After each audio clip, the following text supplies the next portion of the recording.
इस तरह दुरूद शरीफ की एक फजीलत है कि हज़रत सुबहान रहमतुल्लाह ताला आप एक आलम दीन होए ने, जय्यद आलम दीन ने, मुहद्दस है ने।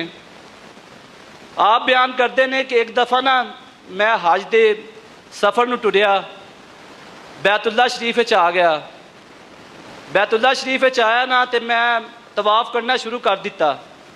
तवाफ़ करते करते मैं पढ़ता गया अल्लाहुम्मा लब्बैक अल्लाहुम्मा लब्बैक ला शरीका लक लब्बैक।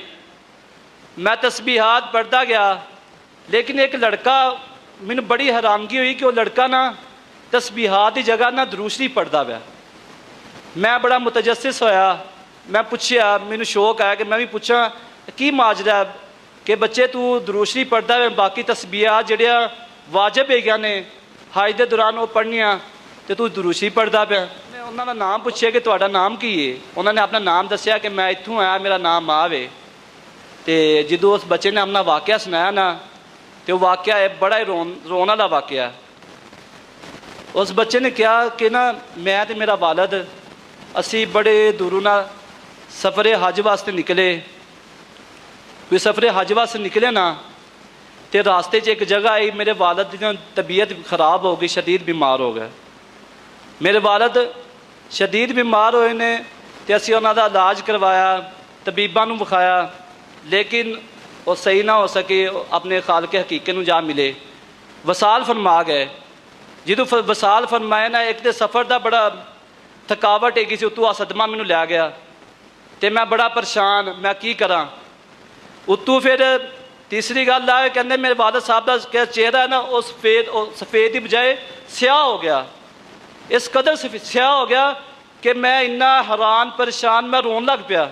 मेरे दिल खौफ तारी हो गया कि मेरे वालद ने की माजरा है मेरे वालद नाल। जो मेरे वालद नाल माजरा होया तो मैं रोंदा रोंदा सो गया।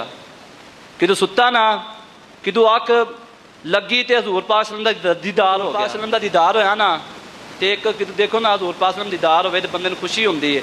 वो जिन्ना भी उनका गम हैगा सी, दुख हैगा सी, सारा की एक पासे हो गया तो उन्होंने खुशी हो गई। खुशी हुई तो देखा कि हजूर अकरम सल्लल्लाहु अलैहि वसल्लम आप मेरे वालद के कोल गए ने तो उन्होंने चेहरा जो स्याह हो गया सी, उन्होंने हथ फेरिया तो उन्होंने नूरानी करता है। जो पूछा ना कि हजूर पाक तुसी आप मेरे वालद साहब का चेहरा बड़ा स्याह हो गया सी, तुसी इन्होंने अपना नूरानी हाथ फेरिया, सारा नूरानी हो गया, क्या की माजरा है? तो आपने फरमाया आदमी मेरे उत्ते कसरत ना दुरूद शरीफ पढ़ता सी, इस कदर दुरूद शरीफ पढ़ता सी कि दिन भी रात भी इनका एक ही मशगला होंदा सी कि मेरी ज़ात ते दुरूद शरीफ पढ़ता सी। इस पर मैं इन्हूं इत्थे भी नहीं तनहा नहीं छड्डांगा तो आखिरत भी नहीं तनहा छड्डांगा, क्योंकि जिहड़ा मेरा महबूब हो जाता है मैं उनका महबूब हो जाना। क्योंकि कुरान पाक की जगह अल्लाह ताला ने फरमाया कुल इन कुंतुम तुहिब्बूनल्लाह फत्तबिऊनी युहब्बुकुमुल्लाह, कि ए महबूब तुसी फरमा दो जिहड़ा मेरे महबूब का महबूब हो जाएगा ना, मैं रब्बुल इज़्ज़त उनका महबूब हो जाऊँगा। क्योंकि कुरान पाक का फैसला ना किसी आम इंसान का फैसला नहीं है, और कुरान पाक अल्लाह ताला ने खुद फरमाया